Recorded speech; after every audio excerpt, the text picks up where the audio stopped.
ও সোনা মানিকেরা, আমার আপনার নবী হাবিবুল্লাহ মুস্তাফা আরবি আমার বলেন, ও বাবা সাবারা, ও বাবা সাবিরা বাবা, ও বাবা সাবারা, ও বাবা সাবিরা বাবা, পৃথিবীর জমিনে আমার আল্লাহ পাক রব্বুল আলামিন কত নবী পাঠিয়েছেন। আদম আলা নবিয়ুনা আলাইহিমুস সালাম থেকে নিয়ে ঈসা রূহুল্লাহ পর্যন্ত 1,24,000, মতান্তরে 2,24,000 নবী রাসূলদেরকে আমার আল্লাহ পাক দুনিয়া জমিনে পাঠিয়েছেন। কিন্তু প্রত্যেকটা নবী আমার আল্লাহ পাক একটা করে স্পেশাল ক্ষমতা দান করেছিলেন, কবুলিয়াত দোয়া চাওয়ার একটা সুযোগ দান করেছিলেন। বাবা সাহাবারা, বাবা সাহাবীরা, প্রত্যেক নবীগুলো, প্রত্যেক আল্লাহ পাকের পয়গম্বরেরা, তারা প্রত্যেকে সেই খাস দোয়াটা, সেই স্পেশাল পাওয়ারটা রব্বুল আলামিন আল্লাহ পাকের কাছ থেকে তারা নিয়ে নিয়েছে। ও বাবা সাহাবারা, ও বাবা সাহাবীরা, একমাত্র আমি হাবিবুল্লাহ, আমি মুস্তাফা আরবি, আমি আমার স্পেশাল পাওয়ারটা, আমি আমার স্পেশাল ক্ষমতা, স্পেশাল দোয়াটা আমি এখনো পর্যন্ত অক্ষত অবস্থায় রেখে দিয়েছি।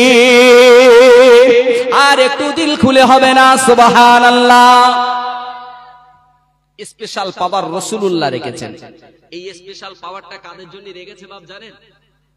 কাদের জন্য রেখেছে একটু বলবেন? আরে আমাদের মতো হতভাগাদের জন্য। রাসূলের প্রতি যে অত্যাচার জুলুম করা হয়েছে, যে দুঃখ, যে কষ্ট, যে বেদনা দেওয়া হয়েছে, তারপরেও রাসূলুল্লাহ তিনি নিজের আত্মরক্ষার জন্য, প্রতিশোধ নেওয়ার জন্য চাইলে আল্লাহ পাকের কাছে চেয়ে নিতে পারতেন। কিন্তু রাসূলুল্লাহ ভেবেছেন না, এই দুনিয়ায় তো আমি থাকতে আসিনি, এই দুনিয়ায় তো আমি বাঁচতে আসিনি, এই দুনিয়া তো আমার চিরস্থায়ী নয়, এই দুনিয়া আমার ক্ষণিকের। অতএব এই জায়গায় চেয়ে নিলে আমার কিয়ামতের ময়দানে কি হবে বলেন না সুবহানাল্লাহ। নওজোয়ানেরা, ও মুরব্বি বাপ জানেরা, নবী আমার সেই স্পেশাল পাওয়ারটা রেখে দিয়েছেন, স্পেশাল ক্ষমতাটা রেখে দিয়েছেন। কোন সময় কাজে লেগে যাবে ওই স্পেশাল ক্ষমতা, স্পেশাল পাওয়ারটা কাজে লাগবে যখন কিয়ামতের ময়দানে, মাহশারের দিনে আমাদের মতো গুনাহগার উম্মতেরা, আমাদের মতো গুনাহগার উম্মতানিরা যখন আল্লাহ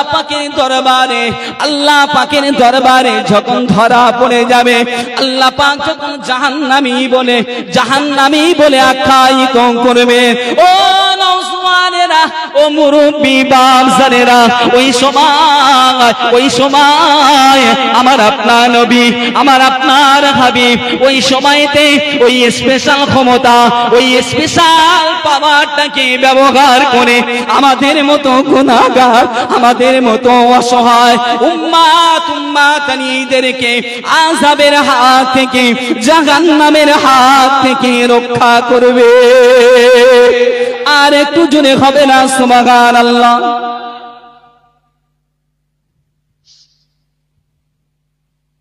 কোন নবীর উম্মত একটু ভেবেছে? সেই নবীর ভালোবাসায় বসতে আজকের আমাদের কষ্ট হয়, সেই নবীর শানে দরুদ পড়তে আমাদের কষ্ট হয়, অথচ সেই নবী ১৫০০ বছর আগে আপনার চিন্তা করে তিনি আপনার জন্য স্পেশাল পাওয়ারটা তিনি অক্ষত রেখে গেছেন, কারণ উম্মত ধরা পড়ে যাবে। তিনিই তো হলেন রাহমাতাল লিল আলামিন। তাকে এমনি নাম দেওয়া হয়নি রাহমাতাল লিল আলামিন, গোটা বিশ্ব জগতে তাম মখলুকাতের জন্য নবী আমার রহমত স্বরূপ। তবে হ্যাঁ, তাদের জন্য রহমত যারা নবীকে মেনেছে, যারা নবীর আদর্শকে মেনে নিয়েছে, নবীর রিসালাতকে স্বীকার করে নিয়েছেন, যারা রবের তাওহীদটা মেনে নিয়েছেন, তাদের জন্য আমার নবী রহমত স্বরূপ। বলেন সুবহানাল্লাহ। আমার নবী আজকের কিছু মানুষ বলে যে তরোয়ালের দ্বারা ইসলাম প্রতিষ্ঠিত হয়েছে। একটু যান, একটু ব্যাকগ্রাউন্ডটা ঘেটে দেখেন। যদি ইসলাম যদি তরোয়ালের আগায় যদি প্রতিষ্ঠিত হতো, তাহলে এই বিশ্বের জমিনে, এই পৃথিবীর জমিনে অন্য কোন ধর্মের মানুষ থাকা একেবারে অসম্ভব ছিল। রাসূল চাইলে তিনি একেবারে নিশ্চিহ্ন করে দিতে পারতেন, কিন্তু নবী আমার করেননি। নওজোয়ানেরা, ও তরুণেরা, ও মুরব্বী বাপজানেরা, নবী আমার কেন রহমত, নবী আমার কেন রহমাতাল লিল আলামিন, নবী আমার একদিন বসে আছেন, এমন সময় এক ইহুদি ব্যক্তি দুনিয়া ছেড়ে চলে গেছেন, মারা গেছেন। নবী আমার বসা আছেন, ইহুদি ব্যক্তি লাশটা নিয়ে রাস্তা দিয়ে ঘেটে ঘেটে চলে যাচ্ছেন। নবী আমার ওই লাশটা দেখে নবী আমার দাঁড়িয়ে গেলেন। লাশটা যখন পার হয়ে গেল, নবীকে অতিক্রমণ করে চলে গেল। সাহাবায়ে কেরামেরা জিজ্ঞাসা করে ইয়া রাসূলুল্লাহ, আপনি তো দাঁড়িয়ে গেলেন ইয়া রাসূলুল্লাহ, কিন্তু আপনি যার জন্য দাঁড়ালেন সে তো আপনার রিসালাতটা মেনে নেয়নি, আল্লাহ পাকের তাওহীদটা মেনে নেয়নি ইয়া রাসূলুল্লাহ, তারপরেও তার জন্য কেন আপনি দাঁড়িয়ে গেলেন? নবী আমার সাহাবাদের কি বলেছিলেন? ও বাবা সাহাবারা, বাবা, যে মানুষটার লাশটা আমার পাশ দিয়ে, আমার সামন দিয়ে নিয়ে যাওয়া হয়েছে, ওই মানুষটা দেখে কি প্রাণ নেই? আমি দাঁড়িয়েছি, সেই জন্য তোমরা অবাক হলে। ওই মানুষটা কি মানুষ নয়? ওর কি প্রাণ নেই? ওটা কি প্রাণ নয়? আমি ওই জন্য দাঁড়িয়ে পড়েছি। বলেন না সুবহানাল্লাহ। আরে তিনি তো রাহমাতাল লিল আলামিন। ইসলাম কোনদিন সন্ত্রাস শেখায় না, ইসলাম সন্ত্রাস শেখাতে পারে না। ইতিহাস না জেনে অযথা তহমত আপনি লাগাতে পারেন না। অবাক লাগলেও এটাই বাস্তব। আল্লাহ নবী সাল্লাল্লাহু আলাইহি ওয়াসাল্লাম নিষেধ করলেন, সাহাবারা বাবা খবরদার, সাবধান, কোন অমুসলিমকে যেন বিনা কারণে, বিনা অন্যায়তে হত্যা করো না। বলেন না সুবহানাল্লাহ। আজকে তো মুসলমানদের উপরে কত নির্যাতন, কত অত্যাচার, জুলুম করে। বাপ, আমাদের রাগ নেই? আমাদের কষ্ট হয় না? আরে আমাদের ব্যাকগ্রাউন্ড ঘাটলে তো দেখা যাবে আমরা খালিদ বিন ওলীদের উত্তরসূরি, হযরত উমরের উত্তরসূরি। তাদের ইতিহাসটা ঘেটে দেখো। খালিদ বিন ওলীদ কে ছিলেন? খালিদ বিন ওলীদ রাদিয়াল্লাহু তাআলা আনহু ইসলাম কবুল করেছেন। ইসলাম কবুল করার পরে যত যুদ্ধে রাসূলুল্লাহ খালিদ বিন ওলীদকে সেনাপতি হিসাবে নিযুক্ত করেছেন, কোন যুদ্ধে খালিদ বিন ওলীদ পরাজিত হননি। বলেন না সুবহানাল্লাহ। যুদ্ধের ময়দানে যাবেন, শত্রুপক্ষ শুনেছেন খালিদ বিন ওলীদ সেনাপতি করা হয়েছে, যুদ্ধের ময়দান ছেড়ে শত্রুপক্ষ পালিয়ে গেছে। বলেন সুবহানাল্লাহ। তার উত্তরসূরি আমরা, কিন্তু আমরা নিশ্চুপ থাকি কেন? আমরা সবর করি কেন? কারণ আল্লাহ পাক কোরআনে বলেছেন, ইন্নাল্লাহা মাআস সাবিরিন, সবরকারী, ধৈর্যকারীর সঙ্গে আমার আল্লাহ পাক থাকেন। আর রাসূলের নির্দেশ। ও নওজোয়ানেরা, ও মুরব্বী বাপজানেরা, নবী আমার সাহাবাদেরকে ডাক দিলেন, ও বাবা সাহাবারা, ও বাবা সাহাবীরা, বাবা সাহাবারা, বাবা খবরদার, আমি রাসূলুল্লাহ তোমাদেরকে অবগত করে গেলাম, তোমাদেরকে জানিয়ে গেলাম, কোন অমুসলিমকে তোমরা বিনা কারণে অযথা তোমরা জানো, কোন অমুসলিমকে তোমরা হত্যা করবে না। খবরদার, যদি তোমরা কোনো অমুসলিমকে যদি তোমরা হত্যা করো, যদি তোমরা মেরে ফেলো, আমি রাসূলুল্লাহ, আমি হাবিবুল্লাহ তোমাদেরকে জানিয়ে গেলাম, তোমাদেরকে অবগত করে গেলাম, আল্লাহ পাক কিয়ামতের ময়দানে মহাশারের দিনে ওই ব্যক্তির জন্য জান্নাতটা হারাম করে দেবে। শুধু তাই নয়, শুধু তাই নয়, ওই ব্যক্তি কোন সময়ের জন্য জান্নাতের সুঘ্রাণ পর্যন্ত পাবে না। শুধু রাসূলুল্লাহ নিষেধ করেননি, বললেন তার জন্য জাহান্নামটা হারাম হবে। শুধু তাই নয়, জান্নাতের সুঘ্রাণ তার নাকে পৌঁছাবে না। অথচ বলা হয়েছে যে 40 কিলোমিটার দূর থেকে যে জান্নাতের সুঘ্রাণ জান্নাতীদের নাকে চলে আসবে। বলেন না সুবহানাল্লাহ। আপনি ভাবতে পারছেন সেই জান্নাতের সুঘ্রাণ তার নাকে পৌঁছাবে না, এতটা আল্লাহ পাক ঘৃণা করে হত্যা করাকে।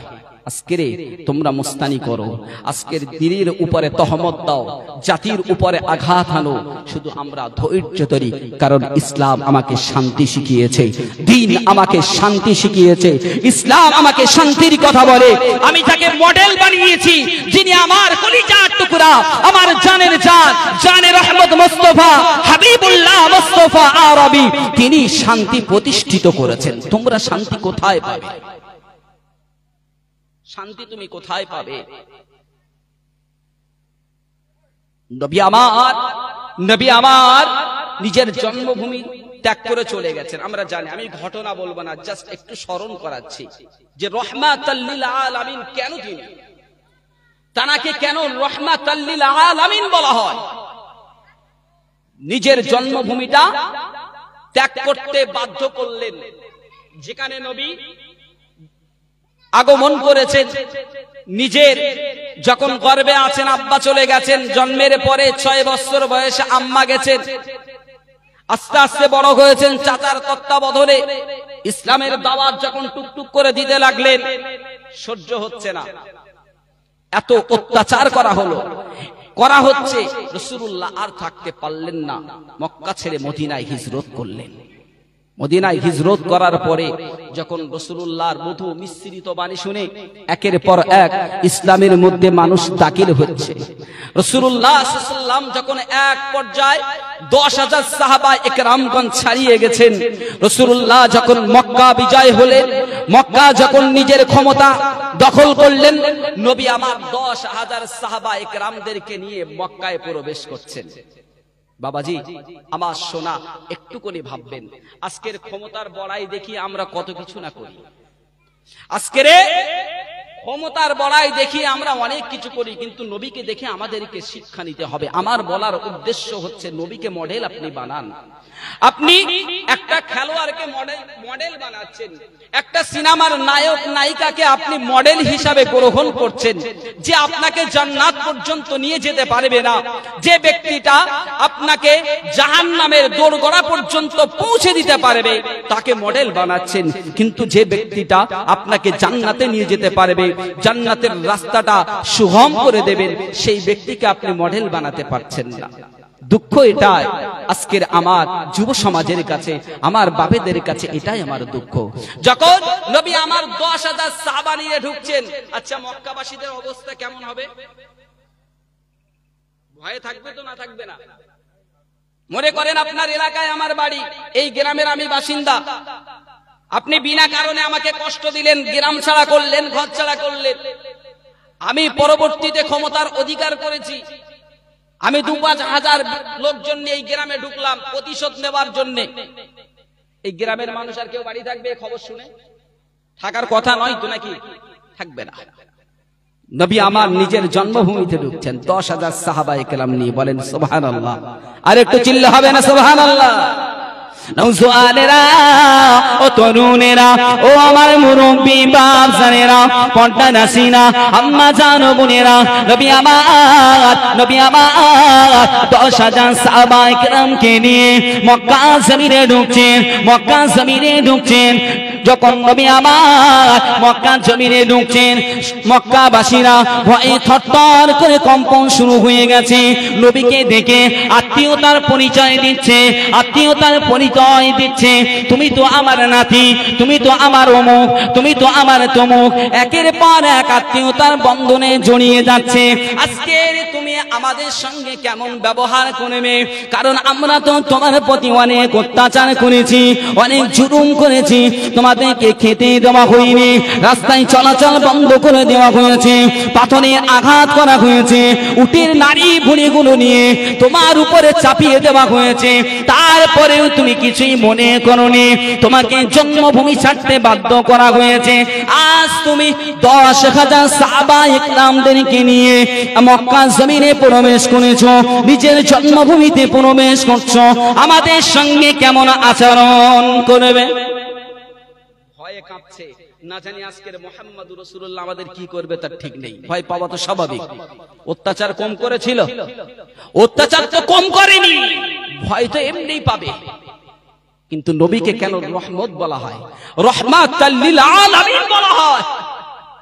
একের পর এক যখন এসে বলছেন, নবী আমার বললেন আজকের তোমাদের সকলকে ক্ষমা করে দিলাম। বলেন সুবহানাল্লাহ। একটু খুশি তো হয় না? সুবহানাল্লাহ। নারে তাকবীর, নারে তাকবীর। ঈদে মিলাদুন নবী, ঈদে মিলাদুন নবী, নারে তাকবীর।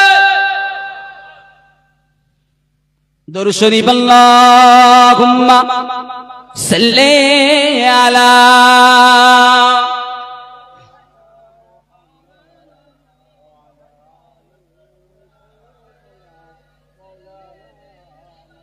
আল্লাহুম্মা সাল্লি আলা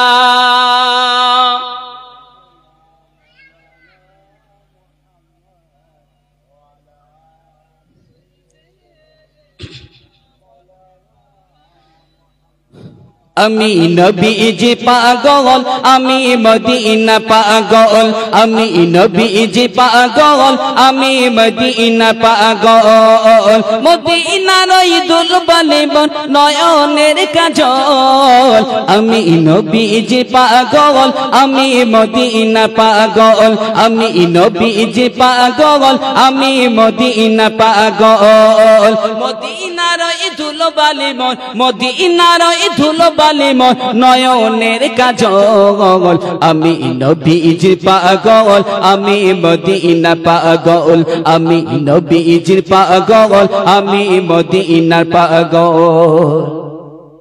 আমার মনে নবী নবী দুই চোখে মদিনার ছবি, আমার মনে নবী নবী দুই চোখে মদিনার ছবি, নবীর প্রেমে দিতে রাজি, নবীর প্রেমে দিতে রাজি, নবীর প্রেমে দিতে রাজি, জীবনের সকল। বলেন না সুবহানাল্লাহ। আর একটু জোরে হবে না? আমি নবীজির পাগল, আমি মদিনা পাগল। আমার সঙ্গে এই লাইনটা হবে, আমার সঙ্গে এই গজলটা, এই লাইনটা বলা যাবে? একটু বলা যাবে? বলেন।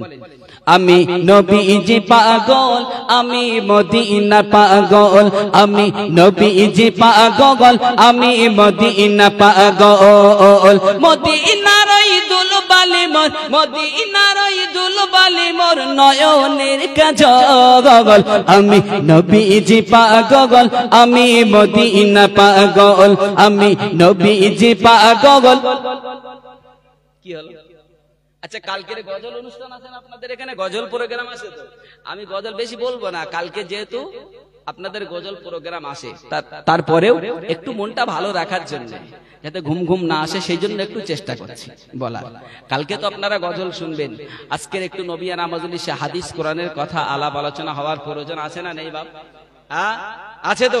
চলেন সবাই একটু হাত তুলেন দিন দেখি, তাকবীর দেন, হাত তুলেন। আর এই তাকবীর, কেউ হাত নিচে রাখবেন না মেহেরবানি করে। যদি আমার সাথে রাগারাগি থাকেন আমার পরে মিটিয়ে দেবেন। আমার পরে আমার সাথে যদি রাগ, আমার প্রতি রাগ হয়, ক্ষোভ থাকে, লাভার পরে আপনার যা ইচ্ছা করে নেবেন, কোনো অসুবিধা নেই, কিন্তু হাত তোলেন সবাই। নারে তাকবীর, নারে তাকবীর। चलें। बातिल ने जब जब बदलेंगे तेवर, आएंगे तब तब मेरे जो बापर जाए तकबीर। আরো জোরে হবে, সবাই মিলে হবে। তাকবীর দিতে বলেছি, আমার নামে বলিনি, রবের নামে বলেছি, দেবেন না? আমি তো বলিনি ফারিকুল ইসলাম নারায়ে তাকবীর বলতে বলেছি, আমি বলতে বলিনি, আমি বলতে বলেছি রবের। এই নারায়ে তাকবীর এটা জান্নাতীদের একটা ভাষা, বলেন সুবহানাল্লাহ। সবাই মিলে দেবেন তো? নারায়ে তাকবীর, নারায়ে তাকবীর, আরো জোরে নারায়ে তাকবীর, সবাই মিলে নারায়ে তাকবীর। बातिल ने जब जब बदलेंगे तेवर, आएंगे तब तब मेरे जो बापरे नाराए तकबीर, नाराए तकबीर, नाराए तकबीर। प्यारे नबी ने जीना सिखाया, बाको दा इंसान का गम को बनाया। प्यारे नबी ने जीना सिखाया, बाको दा इंसान का गम को बनाया।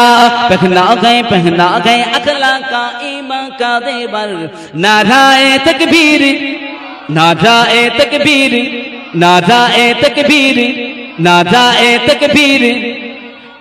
सिद्दीको फारूको उस्मानो हैदर, असगाबो अजवाजो सब्बीरो सब्बर, बोलें ना सुबहानल्लाह, चिल्ले बोलें ना सुबहानल्लाह। सिद्दीको फारूको उस्मानो हैदर, असगाबो अजवाजो सब्बीरो सब्बर। इन सबका एहसान है हम सबके ऊपर।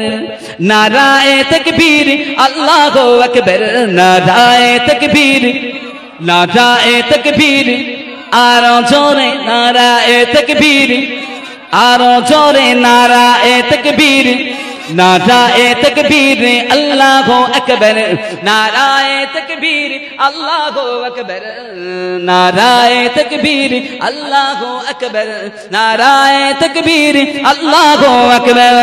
दरूद अल्लाहुम्मा सल्ली अला।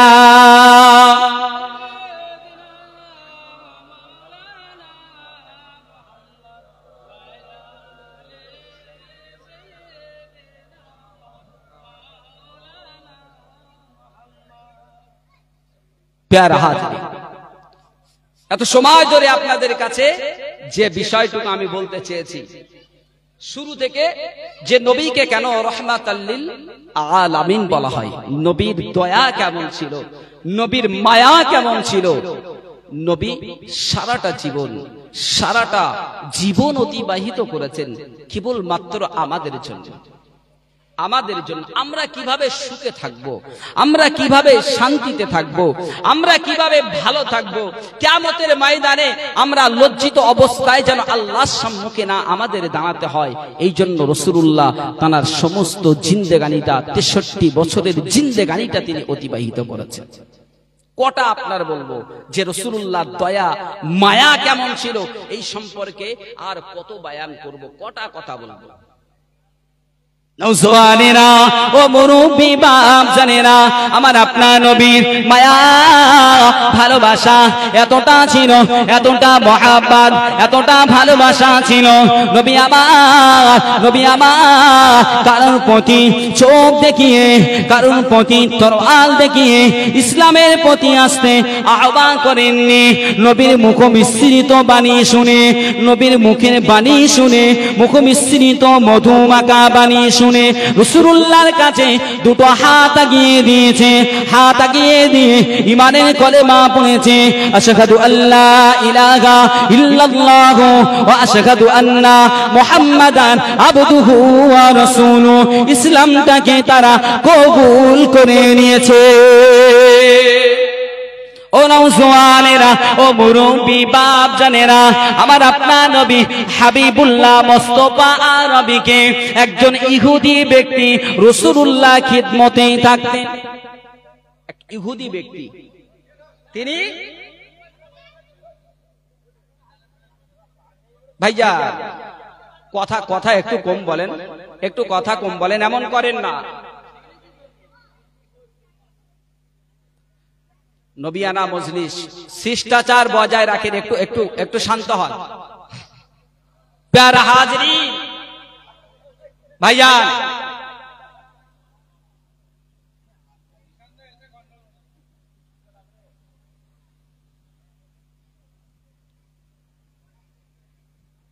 নবীকে খিদমত করতেন এক ইহুদি ব্যক্তি। তিনি ইসলাম কবুল করেননি, ইসলাম কবুল করেননি। ইসলামের একটা সুন্নাহ হলো, রাসূলুল্লাহর একটা বড় সুন্নাহ হলো, কোন অমুসলিম ব্যক্তি যদি অসুস্থ হয়ে পড়ে, যদি আপনার জানা চেনা হয়, তাহলে তাকে দেখতে যাওয়া এটাও রাসূল পাকের একটা সুন্নাহ। বলেন সুবহানাল্লাহ। আমরা তো নরমাল সুন্নাহগুলোর প্রতি আমল করি বেশি, খাওয়ার পরে মিষ্টি খেতে হবে, এই সুন্নাহটা কিন্তু আমরা খুব পালন করি। কিন্তু রাসূলের দাঁত মোবারক যে শহীদ হয়েছিল সেটাও একটা সুন্নাহ, সেই সুন্নাতের দিকে আমরা যেতে চাই। আল্লাহ রাসূল সাল্লাল্লাহু আলাইহি ওয়াসাল্লাম সাহাবাদেরকে বললেন, সাহাবারা, যখন তোমাদের পরিচিত কোন অমুসলিম ব্যক্তি অসুস্থ থাকে, বিমারে থাকে, তখন তার কাছে তোমরা যাবে, তাকে দেখে আসবে, তাকে একটু সান্ত্বনা দেবে, তার পাশে গিয়ে বসবে, তার মনটা শান্তি পাবে, তার হৃদয়টা শান্তি পাবে। রাসূল যদি অমুসলিমের কাছে যেতে বলে, তাহলে কি এক মুসলিম অপর মুসলিমের ভাই, তাহলে আমাদের কাছে যাওয়ার কথা কি রাসূল বলেননি? সেটাও রাসূল বলেছেন। কিন্তু আমাদের তো আজকের বাপ বেটায় মিল থাকে না, সমস্যা এই জায়গায়। পাশের বাড়ি কি হলো দেখার সময় নেই, নিজে বাঁচলে বাপ মার নাম। রাসূলের সুন্নাহ ওখানে থাক, আগে আমাদের ইগো, আমাদের মর্যাদা, এই সমস্ত নিয়ে আমরা ব্যস্ত থাকি। নওজওয়ানেরা, ও মুরব্বি বাপ জানেরা, ও পর্দা নাসিনা ধার্মিকা আমার আম্মা জান বোনেরা, নবী আমার যখন কানে শুনলেন যে ইহুদি ব্যক্তিটা নবীকে খিদমত করতেন, নবীকে বড় ভালোবাসতেন, কিন্তু ইসলাম কবুল করেনি, নবীর হাতে বায়াত গ্রহণ করেনি, নবীর রিসালাতটা মেনে নেয়নি, কিন্তু নবী আমার কানে শুনলেন সেই ব্যক্তিটা অসুস্থ হয়ে পড়েছে। নবী আবার তার বাড়িতে চলে গেলেন। বাড়িতে যাওয়ার পরে রাসূলুল্লাহ সেই অসুস্থ ইহুদি ব্যক্তির মাথার কাছে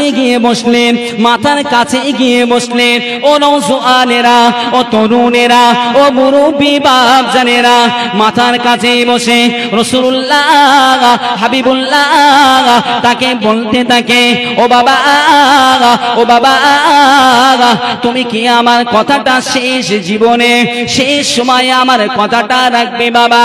এত বছর যাবত ধরে তুমি আমাকে ভালোবেসেছো, আমাকে মহাব্বত করেছো, আমাকে প্যার করেছো, কিন্তু দুঃখের বিষয় তুমি আমার রিসালাতটা স্বীকার করোনি, তুমি কলেমাটা মেনে নাওনি, তুমি আমার আল্লাহকে অস্বীকার করেছো, আল্লাহ পাককে স্বীকার করে নাওনি।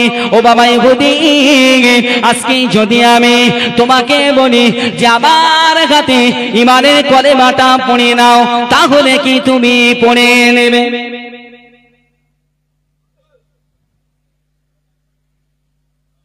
নবী আমার বললেন যে এতদিন তুমি আমাকে ভালোবাসো, মহাব্বত করো, কিন্তু আমার তো কষ্ট হবে, তুমি ইসলাম না মানার কারণে, কলেমা না পড়ার কারণে যদি কিয়ামতের ময়দানে আল্লাহ যদি তোমাকে জাহান্নামী বলে ঘোষণা করে, আমি রাসূলুল্লাহ কষ্ট পাবো। আমরা শুনেছি নবীর চাচা আবু তালিব নবীজির সবথেকে বড় বন্ধু এবং ঢাল ছিলেন আবু তালিব। বিশ্বের কোন আলেম এটাকে অস্বীকার করতে পারবে না, কিন্তু তিনি কলেমা পড়েনি। মৌতের সময় রাসূলুল্লাহ বারংবার বলেছেন, কিন্তু আবু জাহেল, আবু লাহাব এমন ভাবে চাপ দিয়েছে, শয়তানি চক্রে ফেলে দিয়েছে যে তিনি কলেমা পড়লেন না। তাই রাসূলুল্লাহ আসলেন, এসে বললেন, বাবা ইহুদি, তুমি আমাকে ভালোবাসো, তুমি যদি কলেমাটা পড়তে আমি বড় খুশি হতাম। ওই ইহুদি ব্যক্তিটা তার আব্বার দিকে তাকিয়ে রয়েছে। রাসূলের কাছ থেকে কথাটা শুনলেন, কার দিকে তাকিয়ে আছে? তার নিজের আব্বার দিকে বাপের দিকে তাকিয়ে আছেন, কারণ উনি যে কলেমা পড়বেন আব্বা না জানি কি বলবে, পিতা কি বলবে তার ঠিক নেই, যদি প্রেসার ক্রিয়েট করা হয়। কারণ এমন ঘটনা তো সে সময় ঘটতো।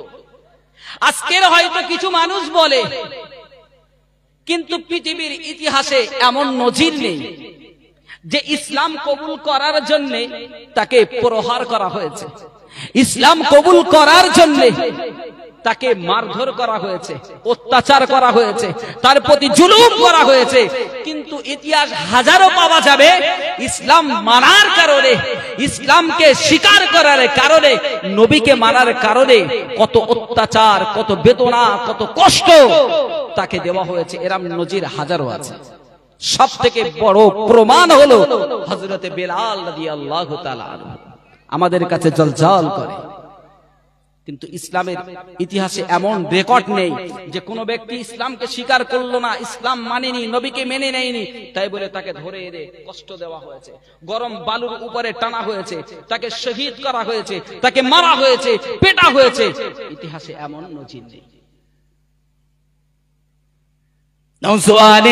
ও মুরব্বি বাপজানেরা, যখন নবী আমার এমন কথাটা বললেন, বাবা ইহুদি তুমি আমাকে ভালোবাসো, তুমি আমাকে মহাব্বত করো, তুমি আমাকে পিয়ার করো, যদি আমার হাতে যদি কলেমাটা পড়ে নিতে, তাহলে কিয়ামতের ময়দানে মহাশারের দিনে আমি তোমাকে জাহান্নাম থেকে বাঁচাতে পারতাম। ওই ইহুদি ব্যক্তিটা আপন পিতার দিকে তাকিয়ে আছে, আব্বা জানের দিকে তাকিয়ে আছে।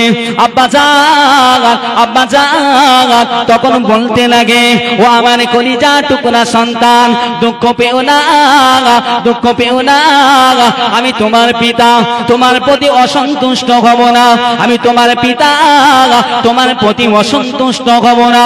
তুমি যদি চাও তুমি হাবিবুল্লাহর কাছে, মুস্তাফা নবীর কাছে হাত দুটো দিয়ে তুমি কলেমাটা পড়ে নিতে পারো। আর একটু জোরে হবে না সুবহানাল্লাহ? ও নওজওয়ানেরা, মুরব্বি বাপজানেরা, ওই সময় নবী আমার ওই ইহুদি ব্যক্তি হাতের দিকে নুরানি হাত মোবারকখানা আগিয়ে নিয়ে ইমানের কলেমাটা পড়িয়ে দিয়ে নবী আমার ঘর থেকে মহান রব্বে কারীমের শুকরিয়া আদায় করতে করতে বার হলেন। আলহামদুলিল্লাহ, শুকর আদায় করতে করতে বার হচ্ছেন।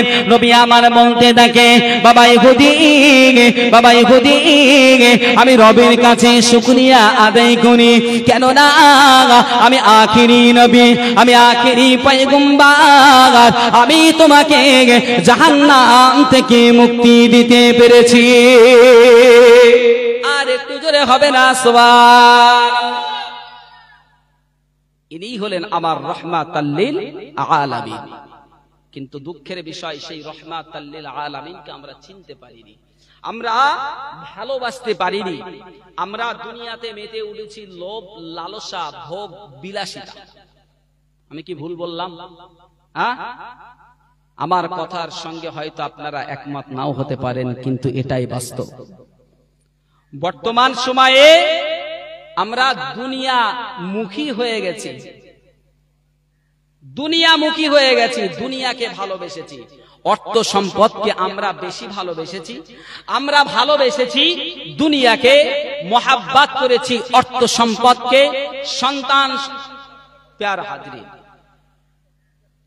আচ্ছা ওনারা থাক, ডিস্টার্ব করে, কথা কম বলেন।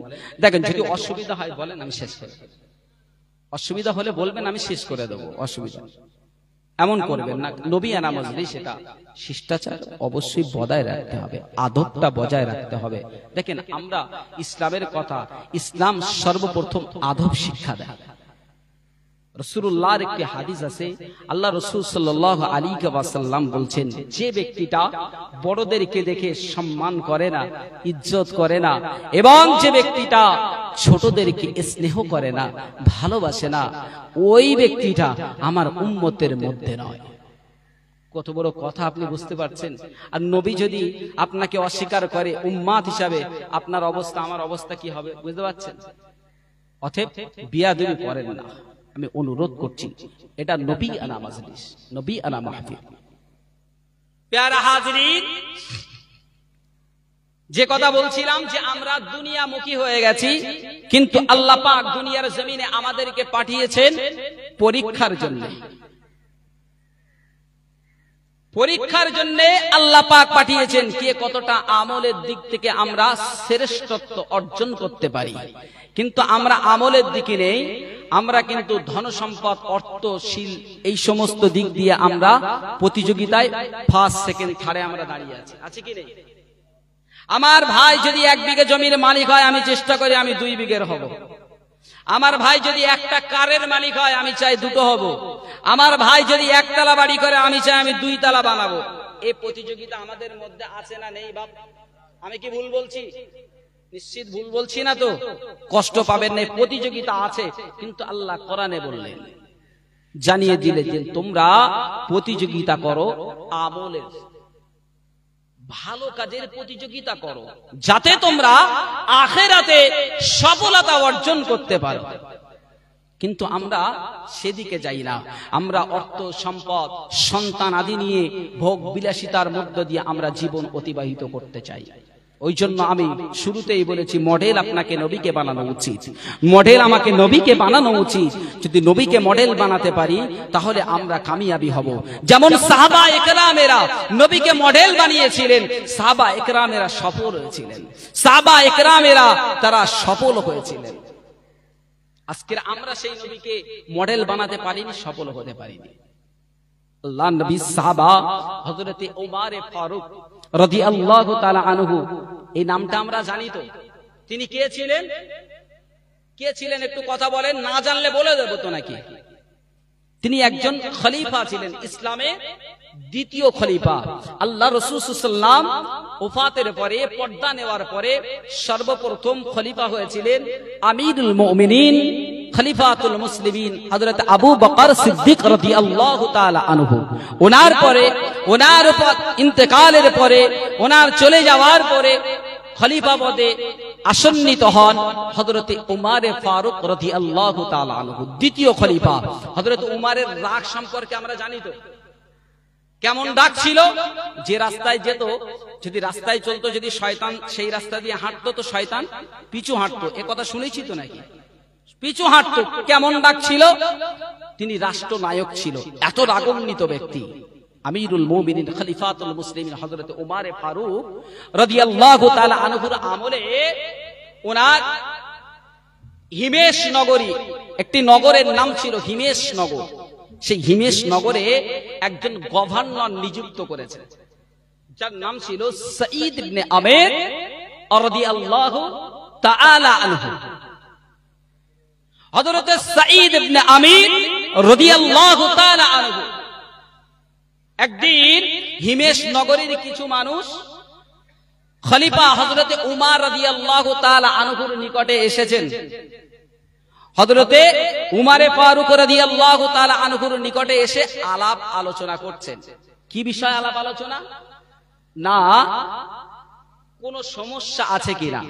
আমাদের এখন বিভিন্ন সমস্যার কারণে আমাদের গ্রাম পঞ্চায়েত লেভেলের, বুথ লেভেলের হয় না, জিজ্ঞাসাবাদ চলে তো, কাগজপত্র দোয়া নোয়া এগুলো চলে তো। হ্যাঁ, ঠিক ওই রকম আসলে একটা জিনিস আমাদেরকে বুঝতে হবে, এই যে রাজনীতির বিষয়গুলো, এটা কিন্তু শরিয়াত থেকে এসেছে, রাসূল থেকে এসেছে, সাহাবা ইকরামদের থেকে কিন্তু এসেছে।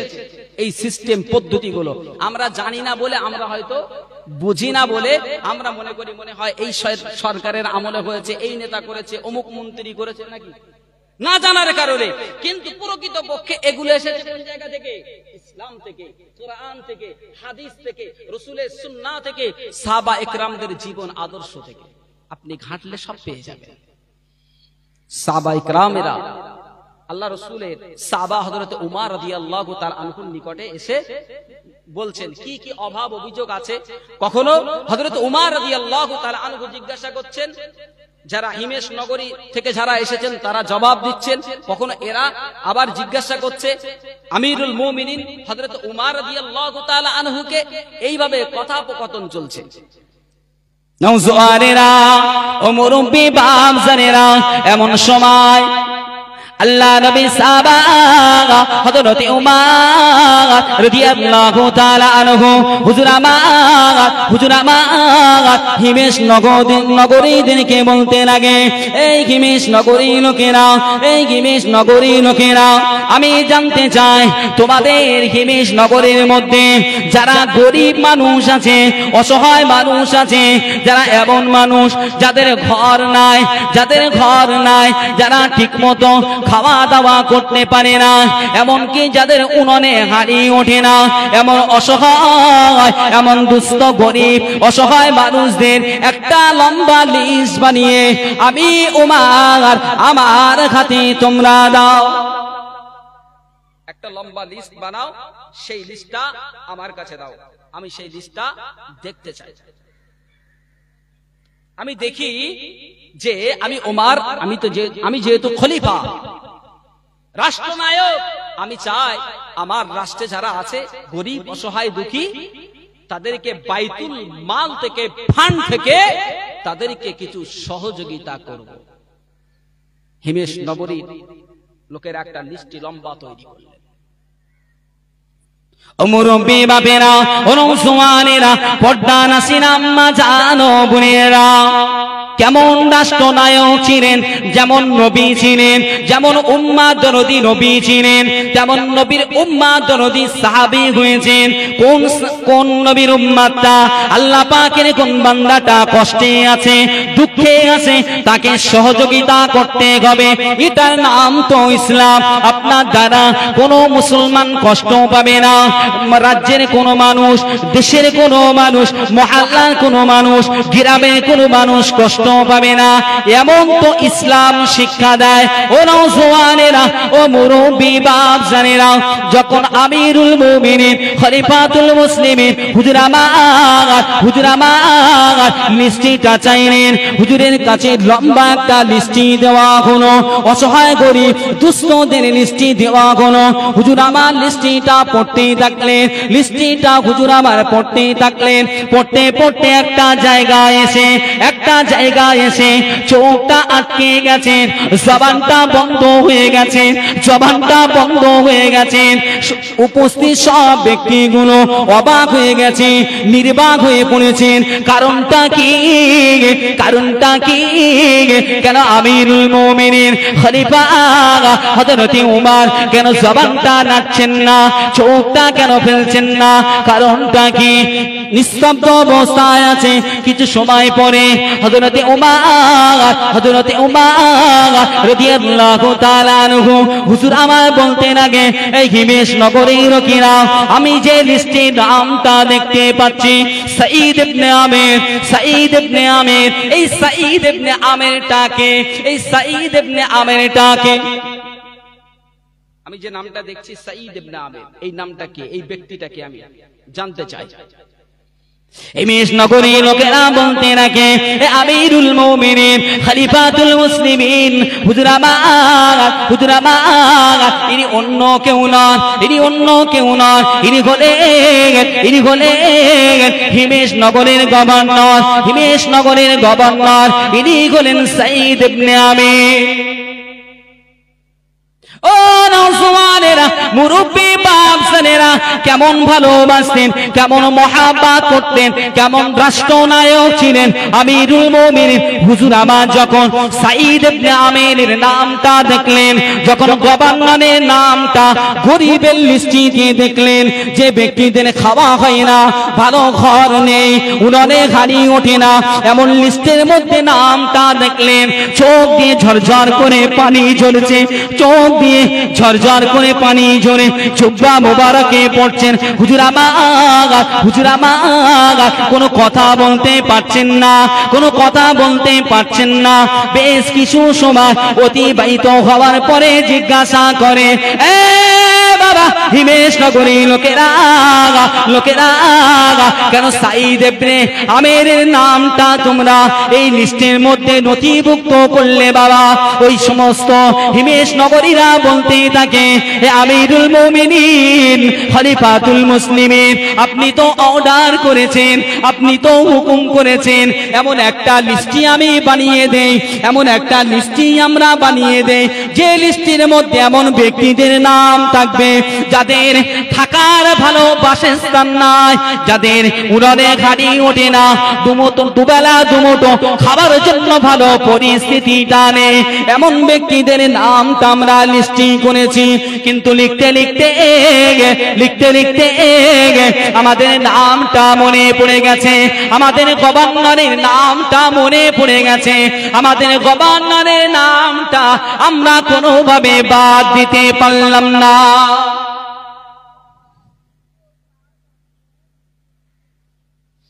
আমাদের গভর্নরের নামটা কোনোভাবে বাদ দিতে পারলাম না। আমিরুল মুমিনিন। হুজুর জিজ্ঞাসা করেন কারণটা কি? বলেন হুজুর খলিফা আমিরুল মুমিনিন। হ্যাঁ আমিরুল মুমিনিন, কারণ আমাদের গভর্নর একদিন খায়, আবার দেখা যায় কয়েকদিন উনানে হাঁড়ি ওঠে না। তিনি কি গভর্নর,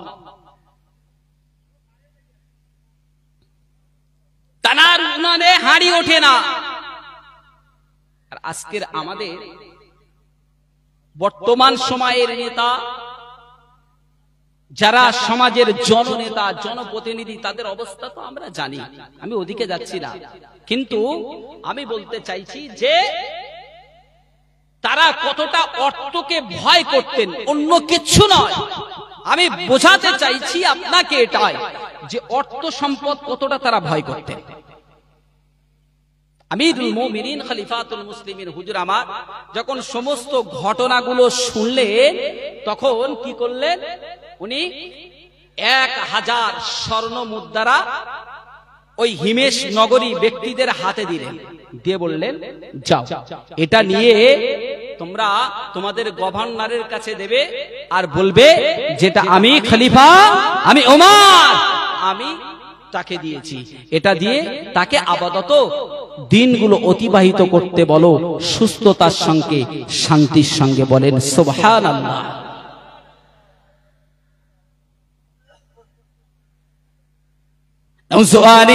ও মুরব্বি বাপজানেরা, যখন আমিরুল মুমিনিন খলিফাতুল মুসলিমিন হুজুর আবার 1000 স্বর্ণ মুদ্রা ওদের হাতে দিলেন, আদেশ করলেন হিমেশ নগরীর গভর্নরকে দেওয়ার জন্য।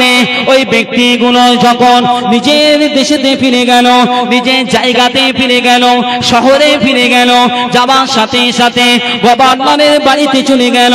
গভর্নরের বাড়িতে গিয়ে 1000 স্বর্ণ মুদ্রা নিয়ে গভর্নরের হাতে দিয়ে বলতে থাকে, ও বাবা গভর্নর, আমাদের গভর্নর খলিফা হযরতে উমর রাদিয়াল্লাহু তাআলা আনহু হুজুর 1000 স্বর্ণ মুদ্রা আপনাকে দিয়েছেন, আপনাকে কষ্টের সঙ্গে, আপনার দুঃখের সঙ্গে দিনটা অতিবাহিত করতে নিষেধ করেছেন।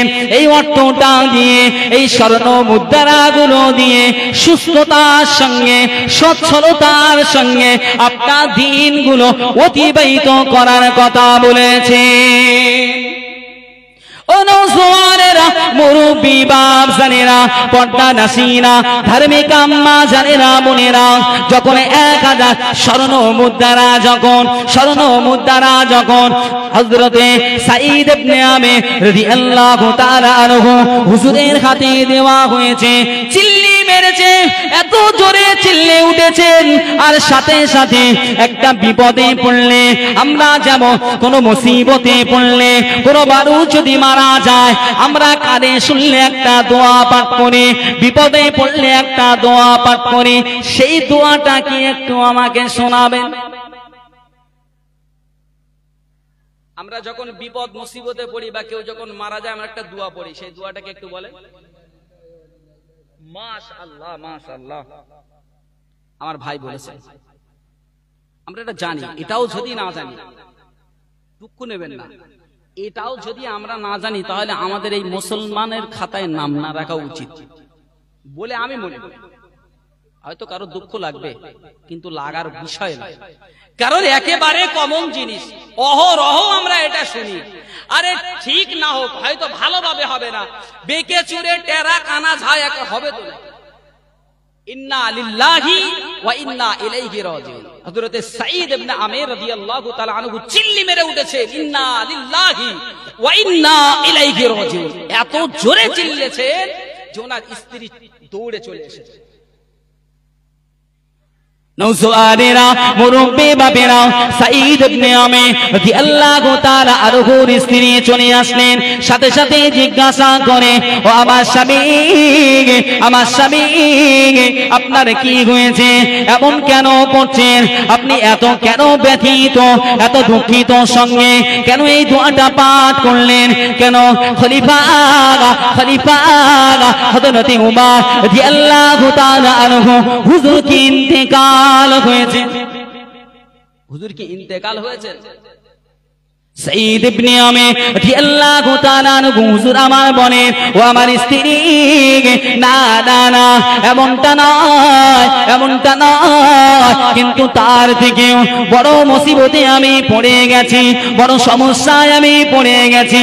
কেন না, কেন না, আমি সাঈদ ইবনে আমির, আমি অর্থকে বড় ভয় করি, সম্পদকে কোনো ভয় করি, কিন্তু আজ আমাদের আমাদের খলিফা হযরত আমিরুল মুমিনিন, খলিফাতুল মুসলিমিন হযরত ওমর রাদিয়াল্লাহু তাআলা আনহু 1000 স্বর্ণ মুদ্রা আমাকে দিয়েছেন সচ্ছলতার সঙ্গে আমাকে দিনগুলো অতিবাহিত করার জন্য আমার স্ত্রী।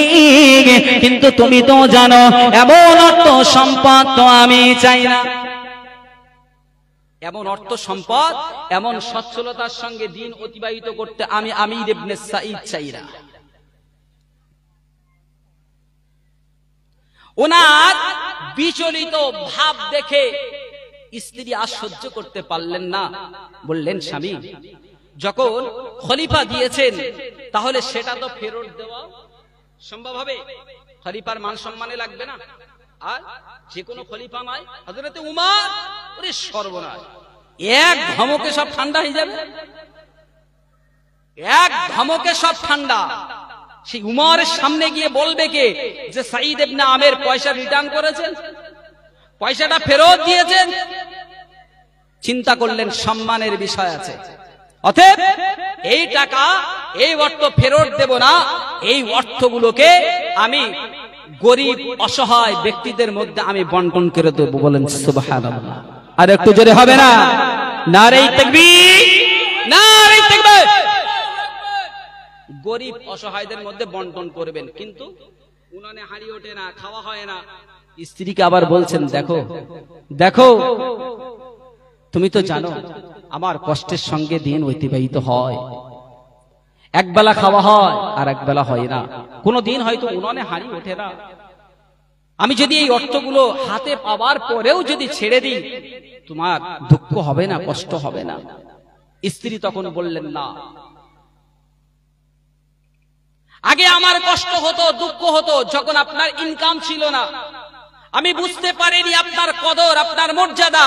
আজ আমি বুঝে গেছি যে আপনি কতটা অর্থ সম্পদকে ভয় করেন। অতএব আমি নির্দ্বিধায় বলছি যে আপনি অর্থগুলো গরিবদের মধ্যে বিলিয়ে দেন। বলেন সুবহানাল্লাহ। বাবা, যদি আমাদের এমন হয়, আমাদের বউগুলো ভালো রাখবে বলে মনে হয়? মনে করে আমার খাওয়া হয় না ঠিক মতো, সংসার চালাতে পারি না, একবেলা হয় আর একবেলা হয় না, হয়তো ডাল আলু ভাতে চলছে এক সপ্তাহ ধরে, এখন দেখা যায় রাস্তাতে যেতে যেতে 500 টাকার একটা বান্ডিল আমি পেয়েছি, এখন ওই টাকাটা নিয়ে বাড়ির বউকে গিয়ে যদি বলি যে বাড়ি আসার ফেরার পথে এই বান্ডিলটা পেয়েছি, তো পড়ে পাওয়া টাকা তো নিতে নেই, এখন এই টাকাগুলোকে আমি গরিবদের মধ্যে দান করে দেব, আর তো আমি চেষ্টা করে দেখবো যার টাকা তার কাছে পৌঁছে দেওয়ার জন্য। এই সমাজের আমাদের যা বউ, এরা আস্ত রাখবে বলে মনে হয়? কথা বলে না, আস্ত রাখবে? আপনারা কি রেগে যাচ্ছেন নাকি বলেন? আস্ত রাখবে না। ভারত পাকিস্তান যুদ্ধ লেগে যাবে, খুব মুশকিল হলো। বড় পীর সাহেব সেজেছে, হ্যাঁ, একবেলা খাওয়া দিতে পারে তো আর একবেলা দিতে পারে না, উনি এবার পীর সেজেছে, উনি সত্যবাদী সেজে, বড় হুজুর সেজে বসে রয়েছে। কিন্তু শরিয়াতটাকে তো মানতে হবে নাকি? আমার আম্মা জান বলে না। আমার মায়েরা হয়তো শুনলে দুঃখ পাবে যে হয়তো আমাদের বলছে, আমি ওটা বলছি না। অনেক আছে, অনেক মায়েরা বোনেরা এমন আছে যে স্বামীর কষ্ট দুঃখগুলো নিজেদের মধ্যে বন্টন করে নিতে পারে না। কিন্তু স্বামী মানে কি? অর্ধাঙ্গিনী মানে স্বামীর অর্ধ অঙ্গ। অর্ধাঙ্গিনী অর্থ স্বামীর অর্ধ অঙ্গ। তার কষ্ট, তার দুঃখ, তার হাসি, তার মেহনত, তার সুখ, তার ভালোবাসা 50-50 থাকবে, কম্প্রোমাইজ থাকবে। কিন্তু আজকের সমাজে এই ভাব ভালোবাসা, এই কম্প্রোমাইজ না থাকার কারণে আজকের বেশিরভাগ সমাজে অশান্তি আছে না নেই? বাড়িতে অশান্তি আছে না নেই? আছে। নওজওয়ানেরা ও মুরব্বি বাপ জানেরা, যখন সাঈদ ইবনে আমির রাদিয়াল্লাহু তাআলা আনহু টাকাগুলো, অর্থগুলো, সম্পদগুলো নিয়ে যখন বিলি করে দিয়েছেন, গরিব অসহায়ের মাঝে বন্টন করে দিয়েছেন, ও মুরব্বি বাপ জানেরা, ও সোনার মালিকেরা, কিছুদিন পার হয়ে গেল, অতিবাহিত হয়ে গেল। আমিরুল মুমিনিন খলিফাতুল মুসলিমিন হযরতে উমর রাদিয়াল্লাহু তাআলা আনহু হিমেশ নগরীতে প্রবেশ করলেন। হিমেশ নগরীতে প্রবেশ করলেন। হিমেশ নগরীতে প্রবেশ করে তখন অভাব অভিযোগগুলো হিমেশ নগরবাসীদের কাছে জানতে চাইলেন, তোমাদের কি অভাব আছে, তোমাদের কি অভিযোগ আছে?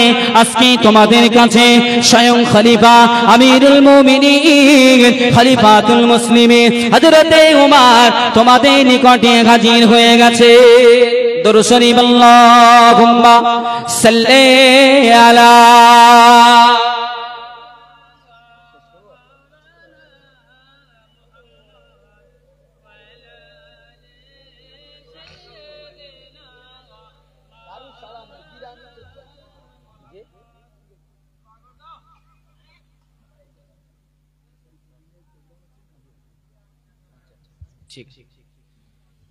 দরুদ শরীফ আল্লাহুম্মা সাল্লি আলা।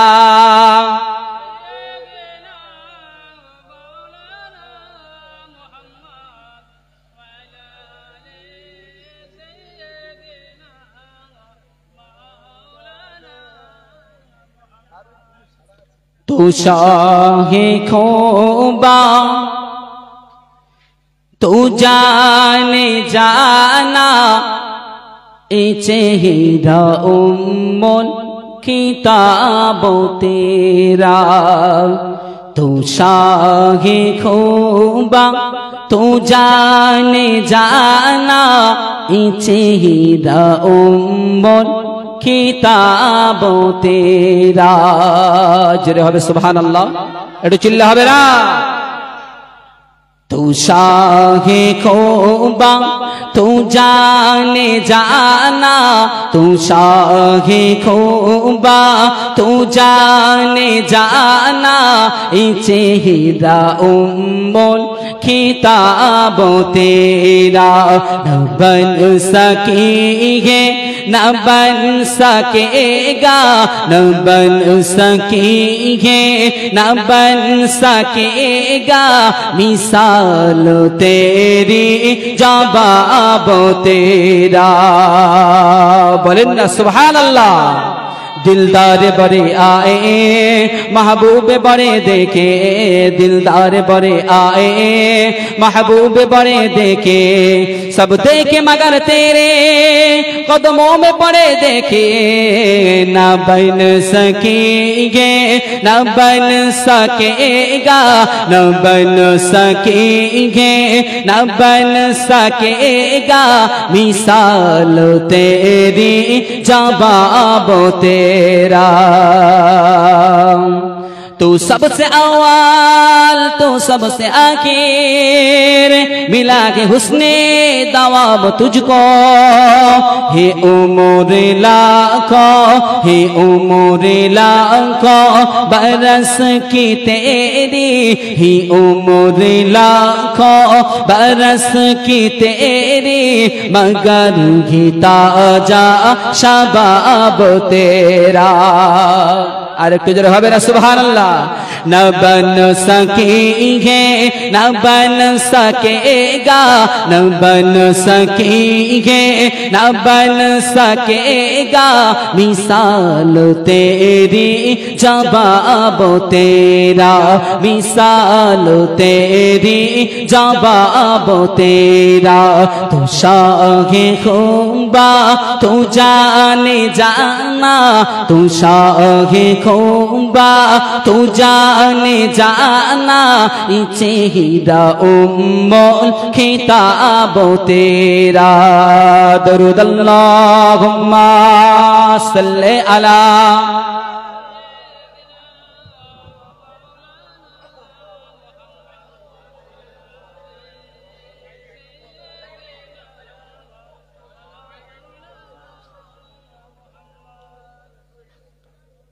প্যারা হাজরিন, স্বল্প সময় ধরে আপনাদের কাছে কিছু আলাপ আলোচনা করলাম।